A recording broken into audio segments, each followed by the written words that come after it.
चलिए, Yes, sir. so we started with sources of recruitment, isn't it? मैंने आपको बताया था कि भाई अगर हॉरिजॉन्टल होगा तो we call it as transfer, और वर्टिकल होगा तो क्या बोलेंगे? प्रमोशन। दोनों में किस चीज का डिफरेंस था? असर्शन एंड रीजनिंग का, अथॉरिटी एंड रिस्पॉन्सिबिलिटी का। Very good. So we were to start with these advantages if I am not wrong, yes और नो? चलिए, एडवांटेजेस झटपट कॉपी में लिख डालिए, एक एक करके समझाता हूं। Let me start with the shortcut explanation first children. अगर आपने रिक्रूटमेंट ठीक किया है और इंटरनली किया है चिल्ड्रन, तो आपका प्रोसेस ऑफ सिलेक्शन आसान क्यों हो जाएगा? बिकॉज आप ऑलरेडी उन सारे के सारे एम्प्लॉयज से अक्वेंटेड हैं, यू नो देम कि कौन किस काम के लायक है। यस और नो चिल्ड्रन? नहीं समझे बात को? नहीं समझे बात को? Got it clear? ओरिएंटेशन की जरूरत पड़ेगी जब वो ऑलरेडी आपके कंपनी में काफी ईयर से काम कर रहे हैं बच्चों? ओरिएंटेशन की जरूरत पड़ेगी? No, because they are well versed with the rules and regulations. जब आप इंटरनली लोगों को फर्दर प्रमोट करेंगे, रिक्रूट करेंगे अगले ऑफिस के लिए, तो जो एग्जिस्टिंग आपके सो कॉल्ड एम्प्लॉयज हैं, दे विल फील हैप्पी कि आज एक पर्टिकुलर पर्सन को रिक्रूट किया गया है नए ऑफिस के लिए इंटरनली, कल को मेरा नंबर भी आएगा। नहीं समझे बात को? एंड इट इज इकोनॉमिकल, क्योंकि आपको न्यूज़पेपर के advertisement, written test, group discussions, किसी इंपॉर्टेंट पर्सन को बुला के उनका इंटरव्यू वगैरह कराने की जरूरत नहीं पड़ती। इम्बैलेंस कैसे रिड्यूस होता है? भाई आपके इंटरनली लोग हर जगह छाए हुए हैं, कैसा होगा? Outsiders are more and insiders are less? Not at all. But इसके डीमेरिट्स भी हैं, ये काम चोर हो जाएंगे, क्योंकि उनको पता है कि कुछ साल के बाद तो प्रमोशन ऑटोमेटिकली होना ही होना है। तो इन सब हरकतों से we avoid doing what is called as internal recruitment children. चलो, तो let's continue further children. How it facilitates motivation? because people are employed from inside the organization only, it will give a chance to every employee being promoted once. हाँ, ऐसा कभी नहीं होगा कि चपरासी को आप मैनेजिंग डायरेक्टर बना देंगे। Got it clear? वो पर्सन रिक्वायर्ड स्किल अगर रख रहा है तभी हम उसको प्रमोट करेंगे, एल्स हम उसको प्रमोट बिल्कुल भी नहीं करेंगे। Is that clear? और एक पर्टिकुलर प्रमोशन अगर किसी का हुआ तो दूसरी जगह पे सीट खाली भी हो जाती है, तो यहाँ पे कोई और आएगा। बट अगर ये एकदम लोएस्ट लेवल था और हमारे पास इसके पहले कोई एम्प्लॉय था ही नहीं चिल्ड्रन, तो हम यहाँ पे एक्सटर्नल रिक्रूटमेंट कर सकते हैं। Are people understanding what I mean to say children? लोगों को ये बात समझ में आ रही है? तो मान लीजिए वाइस प्रेसिडेंट का पोस्ट खाली हो गया, तो जो सीनियर प्रेसिडेंट था वाइस प्रेसिडेंट बन जाएगा, वाइस प्रेसिडेंट प्रेसिडेंट बन चुका है, मैनेजर को सीनियर मैनेजर बना दिया, एक पोस्ट कहीं ना कहीं खाली हो गई और उससे नीचे कोई था ही नहीं, तो हेयर हार के क्या करना पड़ेगा? कहीं बाहर से ही लाना पड़ेगा। That is external recruitment. तो a business can have internal recruitment also as well as external recruitment also.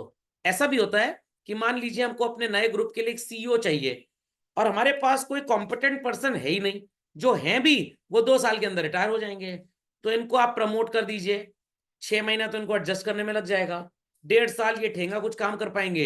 It is better कि हम बाहर से लेके आए। Is that clear? तो हम बाहर से अपॉइंट करेंगे तो दैट इज एक्सटर्नल। तो काफी जगह पे इंटरनल चलता है, काफी जगह एक्सटर्नल भी चलता है। स्कूल्स की आप बात कर लीजिए, मान लीजिए प्रिंसिपल गेट्स रिटायर्ड, तो हो सकता है जो सीनियर मोस्ट टीचर हो, they may be promoted to the post of a principal. Is that clear? But अगर गवर्नमेंट स्कूल है तो जरूरी नहीं है कि ऐसा हो चल रहा है। Is that clear? यहाँ पे गवर्नमेंट अपना जो क्राइटेरिया रखती है सिलेक्शन का, अपॉइंटमेंट का, वो उसी को लेके आएगी। तो मेजॉरिटी गवर्नमेंट एजेंसीज में आप सुनते होंगे कि लोग एक पर्टिकुलर लेवल पे जॉब कर रहे हैं, एग्जाम दे के उन्होंने अपने आप को अपग्रेड कर दिया। सॉरी टू से, ये इंटरनल रिक्रूटमेंट नहीं होता है, ये इंटरनल रिक्रूटमेंट नहीं है, क्योंकि exam was open to all. I repeat, exam was open for all, सबने एग्जाम दिया। हाँ, हमारा एम्प्लॉय बेटर था, एग्जाम में नंबर ज्यादा आ गए तो हमने उसको रख लिया, ये एक्सटर्नल ही माना जाएगा। But some places it is specifically said कि अगर आप स्टाफ हैं तभी आप इस एग्जाम को दे सकते हैं, एल्स आप इस एग्जाम को नहीं दे सकते। तो एक पर्टिकुलर एग्जाम सिर्फ स्टाफ मेंबर्स के लिए है। तो 50 स्टाफ के मेंबर्स ने वो एग्जाम दिया, 2 वैकेंसी थी हमारे पास, 10 लोग को इंटरव्यू के लिए कॉल किया मेरिट के हिसाब से, और उसमें 2 को जॉब दे दिया। This could be the example of internal recruitment. Is that clear? तो इंटरनल रिक्रूटमेंट मतलब ऐसा एफर्ट जहां पे एक्सटर्नल लोग अलाउड ही नहीं है जॉब के लिए ऑफर भी दे पाए। समझ गए इस बात को? कंफर्म? तो मेनी प्लेसेस आर देयर, आपने एसएससी का एग्जाम दिया, people understand what is SSC, staff selection commission, और आपकी टैक्स ऑफिसर की नौकरी लग गई इनकम टैक्स डिपार्टमेंट में, आप पढ़ाई करते जा रहे हैं, आपने यूपीएससी सिविल सर्विसेज क्वालिफाई कर लिया, आप आईआरएस बन गए, व्हाट, इंडियन रेवेन्यू सर्विसेज के थ्रू इनकम टैक्स के सीनियर ऑफिसर। ये एक्सटर्नल रिक्रूटमेंट, इंटरनल नहीं है, क्योंकि भाई आपके साथ और भी तो 100 लोग, 1000 लोग, लाख लोग एग्जाम दे रहे थे और सबको अपॉर्चुनिटी बेटर दी गई है। तो जब किसी को कोई प्रिविलेज दिया जाए within the organisation for getting promoted और transferred, then it is internal. When there is no privilege attached to any people who are already working, we cannot say it to be internal. It will always be external. समझ में आया कि नहीं आया? Copy children everybody, copy कर लिया? चलिए, economical, कैसे इकोनॉमिकल होगा? सिलेक्शन प्रोसेस पे खर्च होने वाला एडवर्टाइजमेंट पे पैसा, रिटन टेस्ट कराना, ग्रुप डिस्कशन कराना, इंटरव्यू कराना, इन सब के खर्चे आपके पूरी तरह से बच जाते हैं। झटपट फास्ट कॉपी कर लीजिए। Let's continue further. सिंप्लीफाई कैसे होगा? सर एम्प्लॉय को ठोक बजा के हम रखेंगे क्योंकि हमको उसको ऑलरेडी, और वो हमको ऑलरेडी अच्छे तरीके से जानता है, वो हमारे वर्किंग एनवायरनमेंट से ऑलरेडी एंगेज्ड है, वो ऑलरेडी जानता है कि काम करने का तरीका इस ऑफिस में क्या है, तो आपको ओरिएंटेशन पे पैसा नहीं खर्च करना पड़ेगा। And that is why the procedure of selection happens to be very very very simple as such. समझ में आ गई बात? इसी में पॉइंट आपका जुड़ जाएगा, इट्स इकोनॉमिकल ऑल्सो। क्यों? क्योंकि पैसे का खर्चा रिक्रूटमेंट प्रोसेस पे कम है children. Let's continue children. Orientation की कोई जरूरत नहीं है क्योंकि बैंड पार्टी लेके डांस करेंगे लोग। ओरिएंटेशन की बच्चों कोई जरूरत नहीं है क्योंकि क्या बैंड पार्टी लेके ये लोग डांस करेंगे? बिल्कुल भी नहीं। ओरिएंटेशन की जरूरत क्यों नहीं है? अभी अभी मैंने आपको बताया, क्योंकि ऑलरेडी ये काम जानते हैं। तो मैंने आपको बताया था बच्चों की जब कोई भी नया एम्प्लॉय रिक्रूट होता है अपने ऑर्गेनाइजेशन से, हम उसको काफी अवेयर करवाते हैं। आई रिपीट चिल्ड्रन, ऑर्गेनाइजेशन से काफी अवेयर करवाएंगे कि भाई वो काम कैसे करेगा, हमारे यहाँ उसको ये सब बातें पता होनी चाहिए। तो this is called as induction training.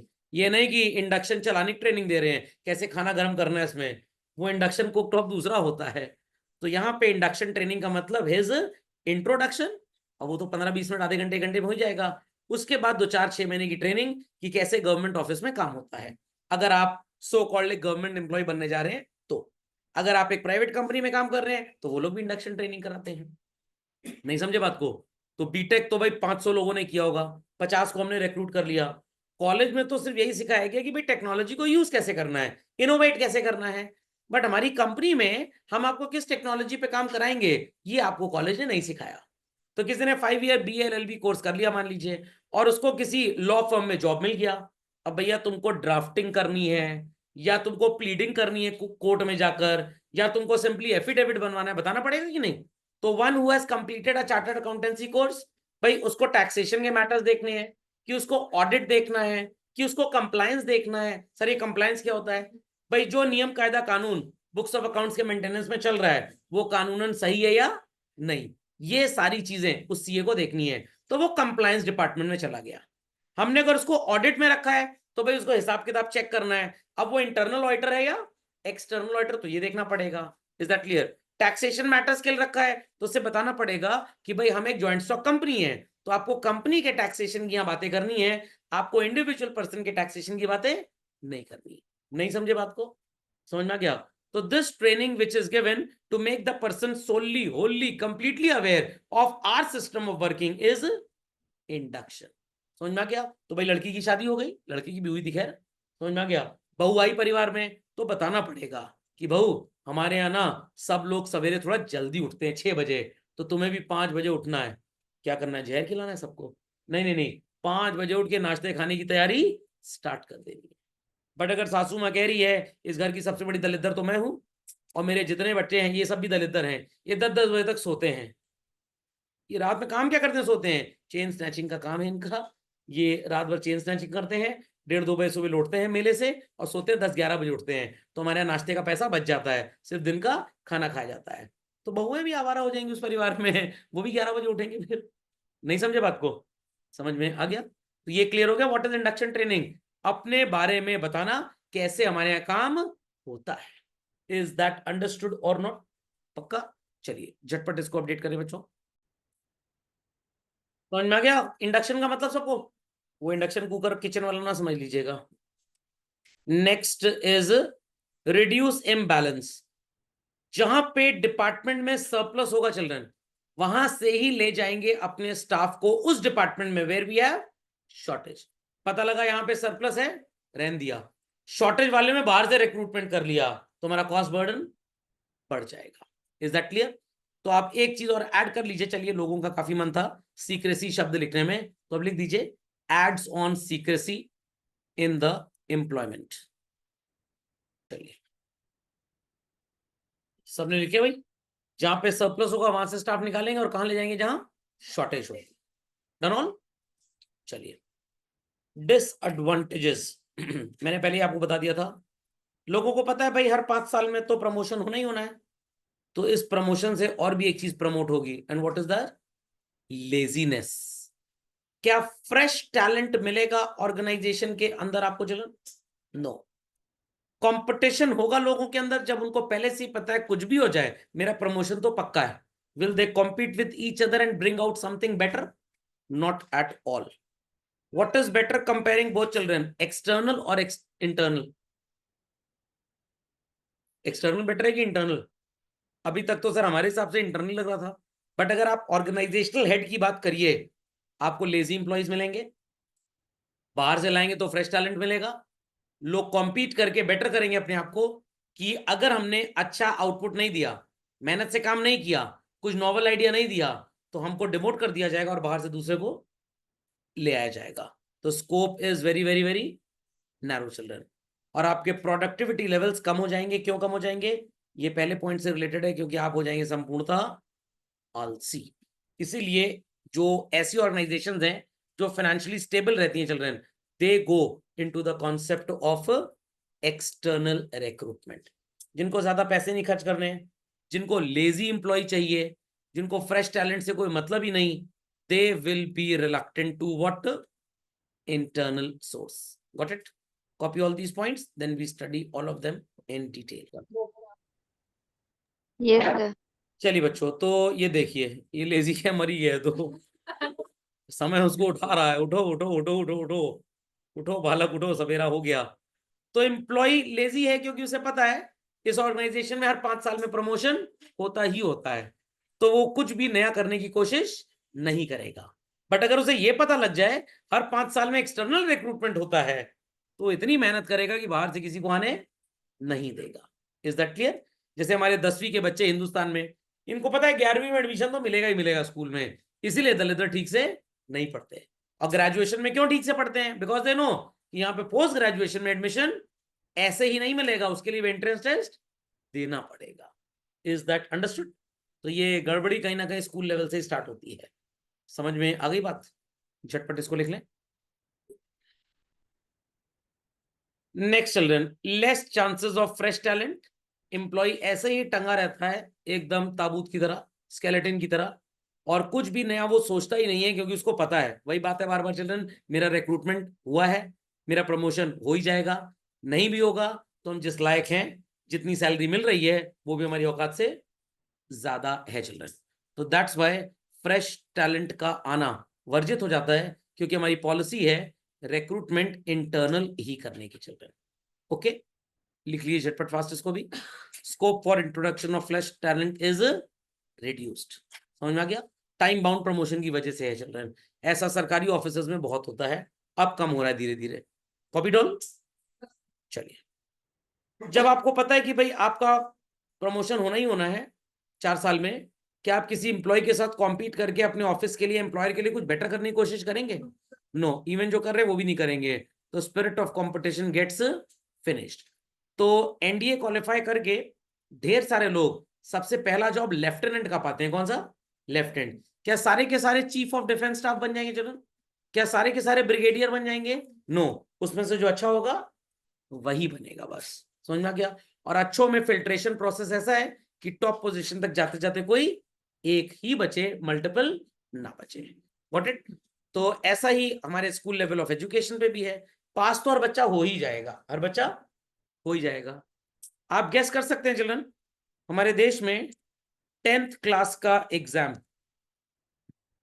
कितने बच्चे पास करते होंगे हर साल? Any guesses? Any guesses children? No guesses? 94,000? नहीं, 10th क्लास का एग्जाम कितने नंबर ऑफ स्टूडेंट्स देते होंगे ये पूछ रहा हूं। करोड़ों से भी ज्यादा होंगे, स्टेट बोर्ड्स वगैरह आप मिला लीजिए। सिर्फ अगर मैं सीबीएसई और CISCE नेशनल बोर्ड्स की बात करूं चिल्ड्रन, समझ में आ गया? सिर्फ इनकी अगर बात की जाए तो they have a database of more than 5 lakh students. How many? 5 lakh तो इसी में होंगे। और कम से कम 5 लाख में, मैं थोड़ा कम ही बोल रहा हूं, 5 लाख से ज्यादा ही होंगे शायद, और कम से कम 5 लाख में एटलीस्ट 50,000 बच्चा तो होगा ही होगा जिसके मार्क्स 90% प्लस आते होंगे। यस और नो चिल्ड्रन? यस और नो? 50,000। हमारी IIT JEE में सीट्स कितनी है? 16,500। और अच्छे IITs में कितनी है? अराउंड 5,000। क्या इनका एडमिशन होगा? आंसर, इनका एडमिशन होगा। इनमें से 1% की प्रोबेबिलिटी एडमिशन होने की, सिर्फ 1%, क्योंकि स्टेट बोर्ड का बच्चा भी तो फाइट कर रहा है, स्टेट बोर्ड का बच्चा भी तो फाइट कर रहा है। तो इसलिए बातें यही है कि स्पिरिट ऑफ कंपटीशन, ये सुनने के बाद बच्चे के अंदर खत्म हो जाती है। अच्छा, ये पक्का है कि मेरा नहीं होगा? हाँ पक्का नहीं होगा, गारंटी है इस बात की। होगा इसकी गारंटी नहीं है, बट नहीं होगा इसकी गारंटी है। तो इस साल का भी जो अपना JEE का टॉपर है, आप उसकी 12वीं की मार्कशीट कभी मिले तो देख लीजिएगा, शायद मार्क्स उसके 90% प्लस नहीं रहे होंगे, 80, 82, 84 में निपट गया होगा। Is that clear? तो प्रैक्टिकली स्कूल लेवल पे आप पढ़ाई करके आ रहे हैं, कंपटीशन को रिड्यूस करने की पढ़ाई आप कर रहे हैं। आप कंपटीशन में तो है ही नहीं, आप कंपटीशन से बाहर है। सर इतना गंदा गंदा क्यों बोल रहे हैं? अरे भैया मैं सच्चाई उगल रहा हूं। कितने प्रतिशत पे बच्चा पास होता है? कितने प्रतिशत पे? 33%। काफी बच्चों का 90% आ जाता है, और 90% बच्चों का तो 75% तो आएगा ही आएगा। 1-2% होते हैं स्कूल में जिनका 33 आता है, और उनको मोहल्ले में किस निगाह से देखा जाता है कि ये दलिद्दर है? किस निगाह से? 110 नंबर अगर 360 नंबर में IT के पेपर में आ गए, चल रहे हैं रफली 28%, 26% के पास ये स्कोर है, इस बच्चे का IT में सिलेक्शन हो जाता है। नहीं समझे बात को? नहीं समझे बात को? बात नहीं समझे लोग? JEE के पेपर में 110 नंबर आने पे भी IT मिल जाएगी आपको। Is that clear? और यहां पे 90% आने में भी गारंटी है कि सिलेक्शन नहीं होएगा। क्यों? क्योंकि भीड़ कितनी ज्यादा है और सीट कितनी कम है। Is that understood children? Is that understood? तो चलिए, बात मन में आ गई तो बोल दी। तो कहीं ना कहीं हमारा एजुकेशन सिस्टम ही इस चीज के लिए सो कॉल्ड प्रॉब्लमेटिक है चिल्ड्रन। जब बच्चे को कभी लड़ना बचपन से सिखाया ही नहीं गया, उसको एक चीज सिखाई गई है। क्या सिखाई गई है? तू चिंता ना कर, अगर तू पास होने के लिए सोच ले, सारी कायनात मिल जाएगी तेरे को 33% दिलवाने के लिए। समझ में आ गया? 33% 80 में से कितना होता है? 26 नंबर। 5-6 नंबर बोर्ड ग्रेस दे देगा, 6-8 नंबर 10 नंबर का तू पढ़ के चला जा, बगल वाला भी तो पढ़ के आएगा, वो सिर्फ अपने थोड़ा पढ़ के आया, 8-10 की नकल कर लियो। Is that clear? तो शाहरुख खान की मूवी देखी थी ना, ओम शांति ओम, उसमें डायलॉग था, जब आप किसी चीज को पाने की सोच लें तो पूरी कायनात मिल जाती है आपको उसको दिलवाने के लिए। तो आप 33 लाने की सोच लीजिए, पूरी कायनात मिल जाएगी, अगल बगल बोर्ड सब, 33 तो बेटा आ जाएगा।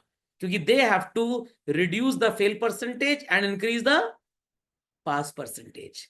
बट ये 90-75 आने के बाद भी गारंटी है कि यहाँ एडमिशन मिलेगा? नो, बिकॉज कंपटीशन क्लास 1 से रिड्यूस होता है। कहां से? Class 1। Is that clear? Board हर मुमकिन कोशिश करता है सिलेबस को धड़ धड़ धड़ धड़ धड़ धड़ रिड्यूस कराने का। तो बच्चे को भी आदत क्या पड़ गई है?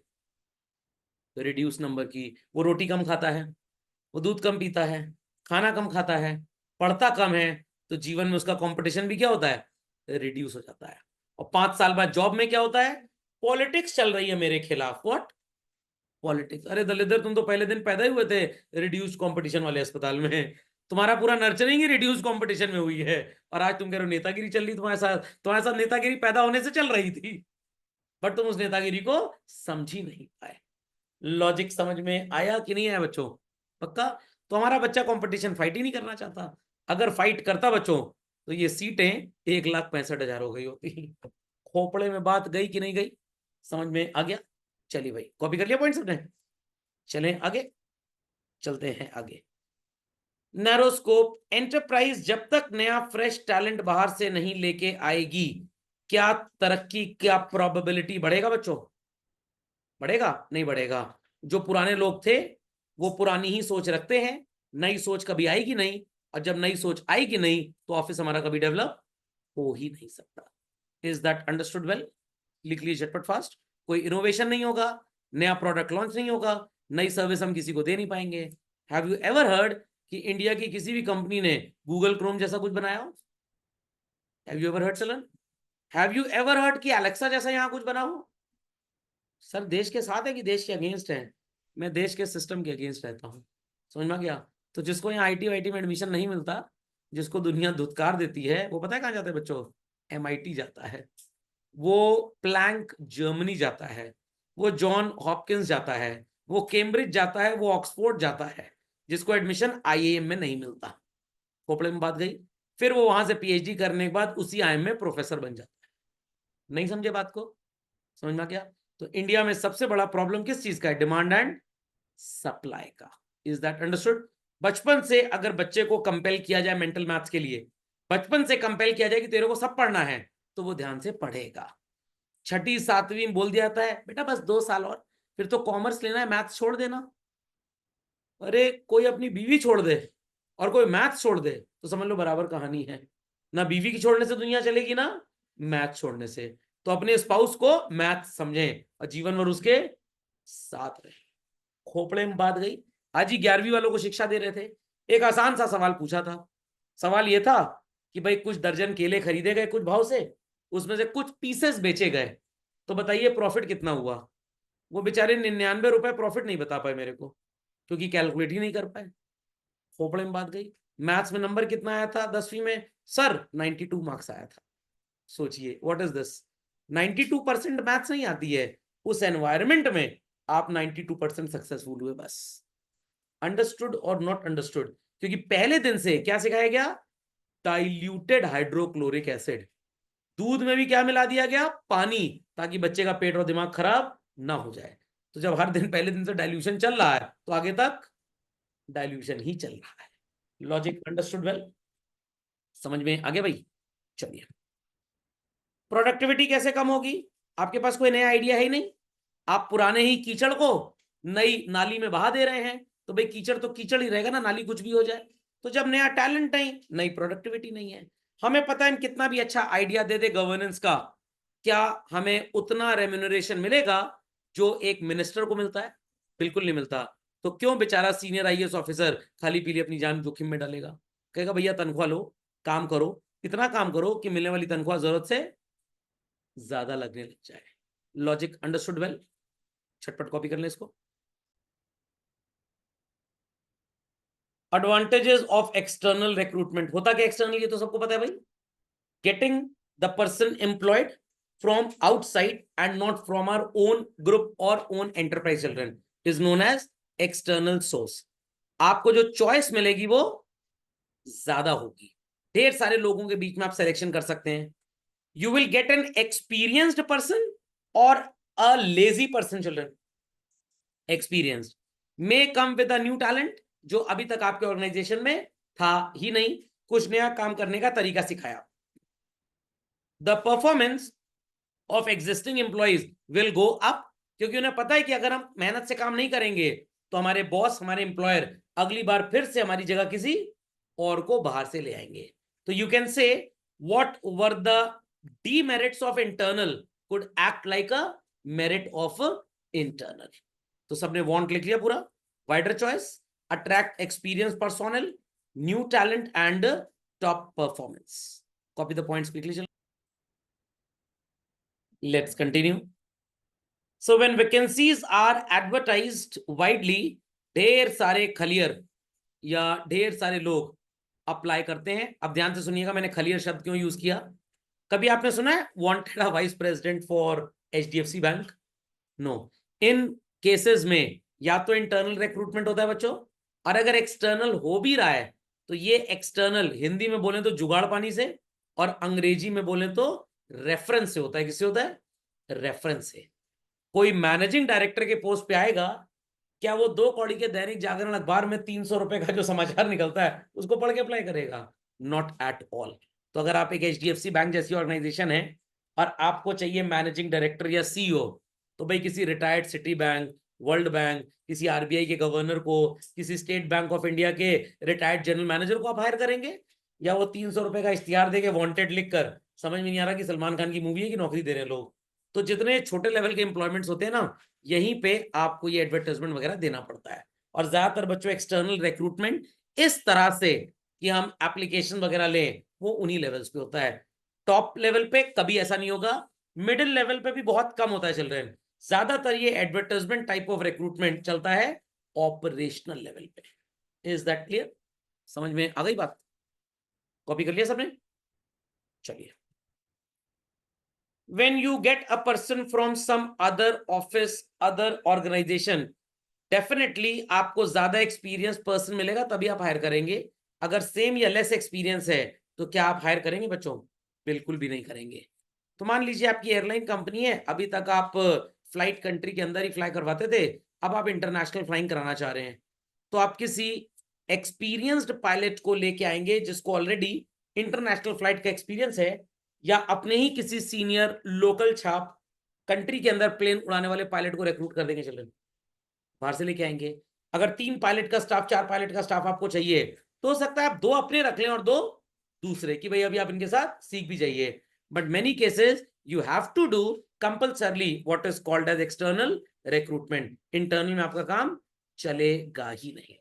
तो in a school a senior teacher could be recruited to the post of a principal. But मान लीजिए कि एक पर्टिकुलर टीचर सब्जेक्ट का रिटायर हो रहा था, समझ में गया, और उसका कोई जूनियर था ही नहीं स्कूल में, तो भैया बाहर से ही लेके आओगे, या फिजिक्स से टीचर को कहोगे कि तुम इकोनॉमिक्स पढ़ाओ कल से?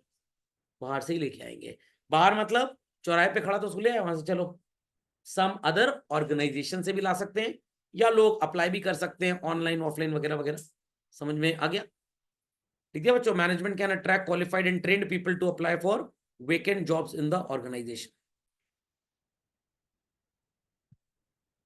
New talent, same point children, same point same point. ढेर सारे एप्लीकेशंस आएंगे बाहर से, तो आपको फ्रेश टैलेंट मिलेगा। अगर अल्फाबेट कंपनी, जो गूगल की पेरेंट कंपनी है, उन्होंने एक्सटर्नल रिक्रूटमेंट ना किया होता चिल्ड्रन, क्या उन्हें सुंदर पिचाई जैसे कुछ मिलते? पिचाई एम्प्लॉय मिलते? सुंदर पिचाई जैसे ना मिलते। Is that clear? तो आप सब बच्चों से सो कॉल्ड एक कॉमन मैं इंस्ट्रक्शन देता हूँ। अगर आपके पेरेंट्स कहीं जॉब करते हैं, उनका बिजनेस है, अगर उनको CEO चाहिए और आपको एक्सटर्नल रिक्रूटमेंट समझ में नहीं आया, तो मेरे को हायर कर सकते हैं। ये एक्सटर्नल रिक्रूटमेंट होगा, करोड़ों रुपए सैलरी भी दे सकते हैं, तो आप कॉम्पनसेशन का मतलब भी समझ जाएंगे। Is that clear?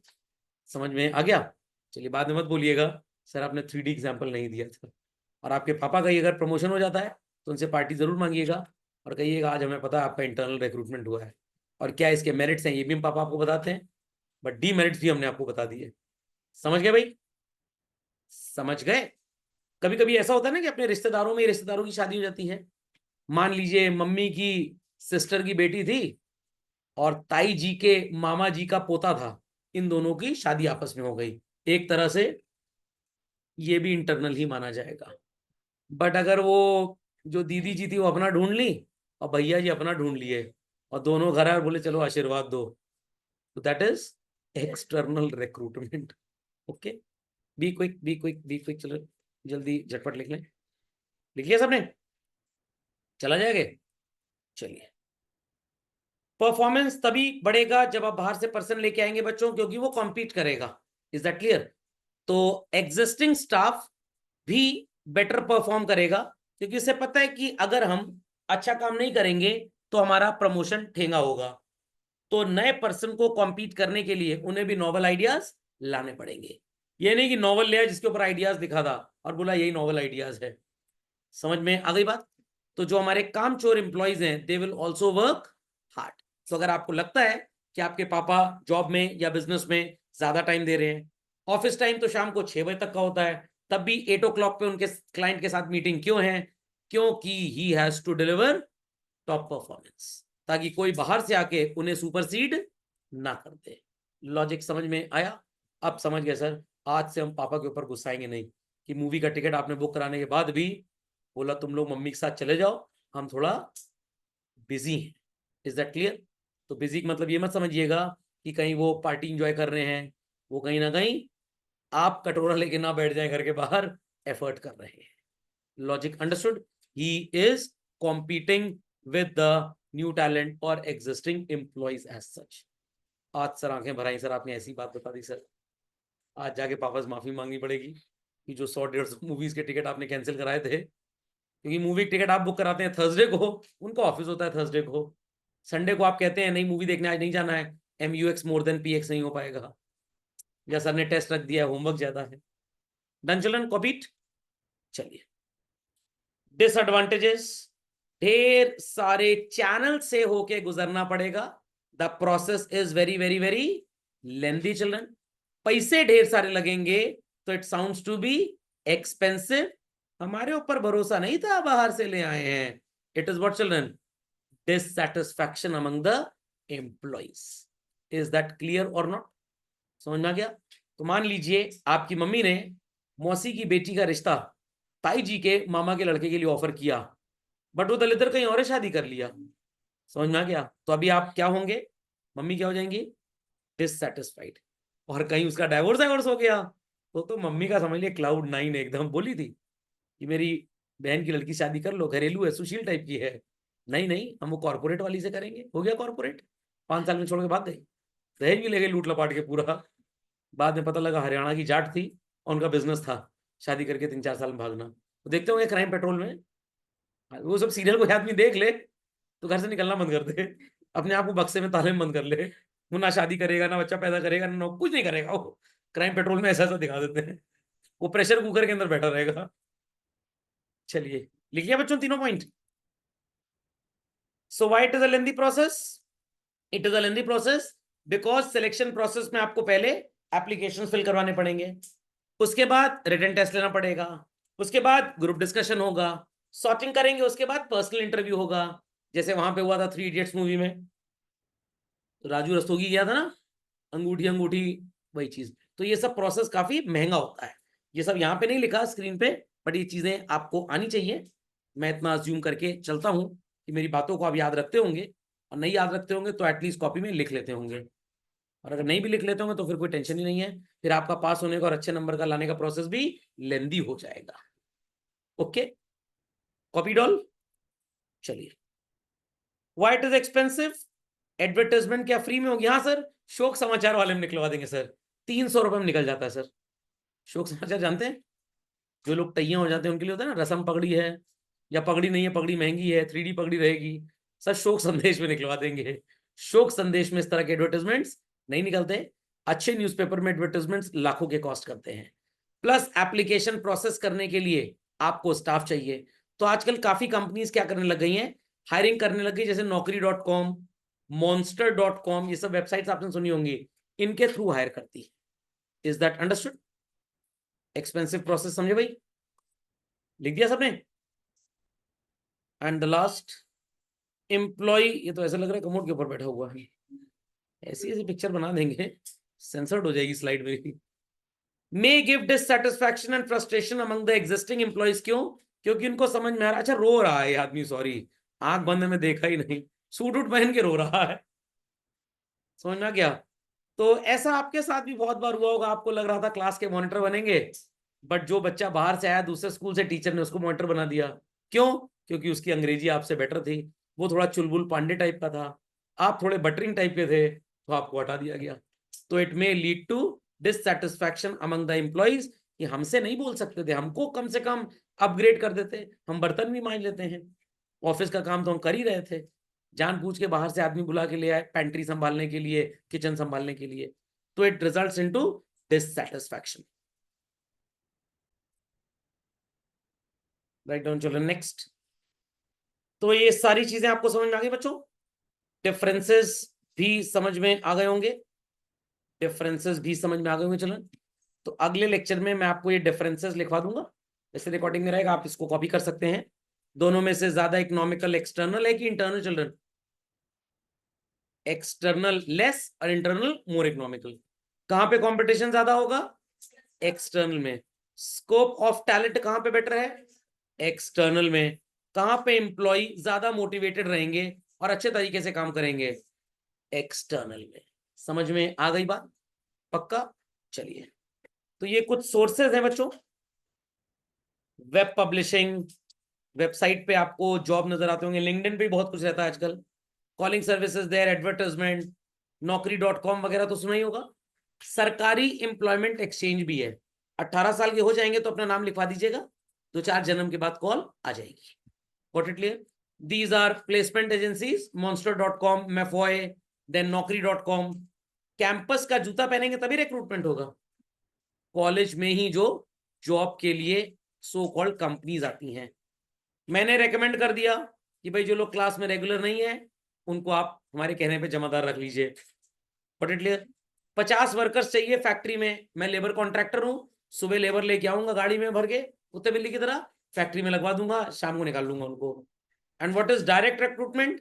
एम्प्लॉयर खुद ही अपने ऑफिस के बाहर वांटेड का या वॉक इन इंटरव्यू का बोर्ड लगा दे, या अपने एग्जिस्टिंग एम्प्लॉयज से बोले कि भाई अपने किसी दोस्त यार को लेते आना जो इस काम को कर पाए। समझ में आ गई बात? चलिए, आज की सेवा यहीं पे होती है समाप्त बच्चों।